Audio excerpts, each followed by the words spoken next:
ಲಿಂಗಾಯ ನಮಃ. ನೀನೊಲಿದರೆ ಕೊರಡು ಕೊನರು ಹೃದಯ, ನೀನೊಲಿದರೆ ಬರಡು ಭಯನ ಹೃದಯ, ನೀನೊಲಿದರೆ ಸಕಲ ಪಡಿ ಪದಾರ್ಥಗಳು ಇದರಲ್ಲಿ ಪೋಯ್ಯ ಕೂಡಲ ಸಂಗಮ ದೇವ. ಕರ್ತೃ ಋಷಭಲಿಂಗ ಶಿವಯೋಗಿಗಳನ್ನ ಎನ್ನ ಋಣ್ಮಂದಿರದಲ್ಲಿ ಸ್ಥಾಪನೆ ಮಾಡಿಕೊಂಡು ಪೀಠಾಧ್ಯಕ್ಷರಾಗಿರ್ತಕ್ಕಂಥ ಶ್ರೀಮನ್ ಮಹಾರಾಜ ನಿರಂಜನ ಪ್ರಣವ ಸ್ವರೂಪಿ ಪೂಜ್ಯ ಋಷಭಲಿಂಗ ಮಹಾಸ್ವಾಮಿಗಳ ದಿವ್ಯ ಅಡಿದಾವರಗಳಲ್ಲಿ ಭಕ್ತಿಯ ಪ್ರಣಾಮಗಳನ್ನು ಸಲ್ಲಿಸಿ, ಕ್ಷೇತ್ರ ಪಾಲಕರಾಗಿರ್ತಕ್ಕಂಥ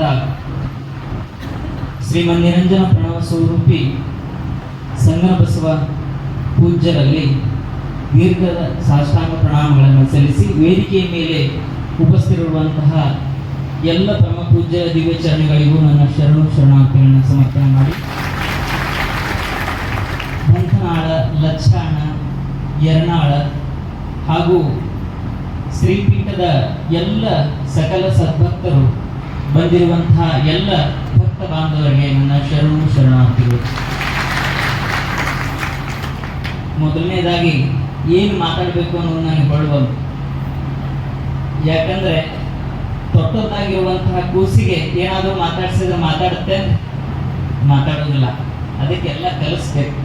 ಹಂಗೆ ತಂದೆ ತಾಯಿ ಸ್ಥಾನದೊಳಗೆ ನಿಂತು ತಂದೆ ಆದವರು ಋಷಭಲಿಂಗ ಪೂಜ್ಯರು, ತಾಯಿ ಆದವರು ಯರ್ನಾಳದ ಪರಮ ಪೂಜ್ಯರು ನನಗೆ ಏನು ಕಲಿಸ್ತಾರಲ್ಲ, ನಾನಿವತ್ತು ತೊಟ್ಟದ ಹಾಕಿದ ಕೂಸು ಅವರು ತಂದೆ ತಾಯಿ ಸ್ವರೂಪಿಗಳು ನನಗೆ ಏನು ಕಲಿಸ್ತಾರ ಅದನ್ನ ನಾನು ಕಲ್ಕೊಳ್ತೀನಿ ಅನ್ನುವಂಥ ಮಾತನ್ನು ಹೇಳಿ, ಪರಮ ಪೂಜ್ಯ ಸಂಗಮ ಬಸವ ಶಿವಯೋಗಿಗಳು ಅಂತಂದ್ರೆ ಅದು ಶೈಕ್ಷಣಿಕ ಕ್ರಾಂತಿ, ಅದು ಯುಗಾವತಾರಿಯ ಒಂದು ಪರಮಾವತಾರ. ಅಂತಹ ಪರಮ ಪೂಜ್ಯರ ಸಾನ್ನಿಧ್ಯದಲ್ಲಿ ಒಂದು ಸೇವೆಯನ್ನು ಮಾಡುವಂತಹ ಅವಕಾಶವನ್ನ ಋಷಭಲಿಂಗ ಅಪ್ಪಾಜಿಯವರು ಹಾಗೂ ಯರ್ನಾಳನ ಅಪ್ಪಾಜಿಯವರು ನನಗೆ ದಯಪಾಲಿಸ್ತಾ ಇದ್ದಾರೆ.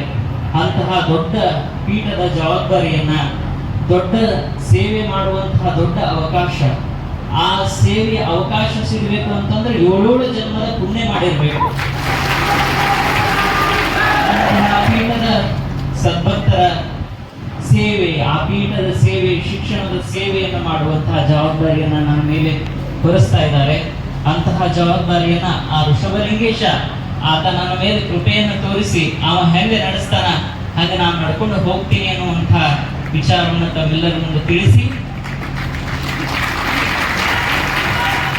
ಏನು ಹೇಳಬೇಕು ಅಂತಂದ್ರೆ, ನಾನು ಇವತ್ತು ಬರುವಾಗ ಕೇವಲ ಒಂದು ಮೀಟಿಂಗ್ ಐತಿ, ನೀವು ಬರಬೇಕು ಅಂತ ಅಜ್ಜವರು ಅಪ್ಪಣೆ ಮಾಡಿದ್ರು. ನಮ್ಮ ಗುರುಗಳು ಪರಮ ಪೂಜ್ಯ ಲಿಂಗಾಲೇಶ್ವರ ಮಹಾಸ್ವಾಮೀಜಿಯವರು ಅಪ್ಪಣೆ ಮಾಡಿದ್ರು, ಹೋಗಿ ಬರ್ರಿ ಅಂತ ಹೇಳಿ.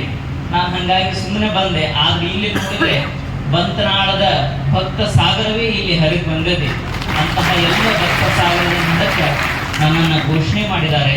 ಪರಮ ಪೂಜ್ಯರ ಆಜ್ಞೆಯಂತೆ ಇಲ್ಲಿ ಇರುವಂತಹ ಎಲ್ಲ ಪರಮ ಪೂಜ್ಯರು ನನ್ನ ಮೇಲೆ ಕೃಪೆಯನ್ನು ತೋರಿ, ನಾನು ಏನಾದರೂ ಎಡವಿದ್ರೆ ಏನಾದರೂ ಬಿದ್ದರೆ ನನ್ನನ್ನು ಎತ್ತಿ ಹಿಡ್ಕೊಳ್ಬೇಕು, ನನ್ನೆಲ್ಲರನ್ನು ತಮ್ಮ ಮಗನಾಗಿ ನನ್ನನ್ನು ನೋಡ್ರಿ ಅನ್ನುವಂತಹ ವಿಚಾರವನ್ನು ತಿಳಿಸಿ, ಪರಮ ಪೂಜ್ಯರ ದಿವ್ಯ ಸಾನ್ನಿಧ್ಯದಲ್ಲಿ ಶ್ರೀ ಸಾಷ್ಟಾಂಗ ಭಕ್ತಿಯ ಪ್ರಣಾಮಗಳನ್ನು ಸಲ್ಲಿಸ್ತೇನೆ. ಶರಣಾರ್ಥಿಗಳು.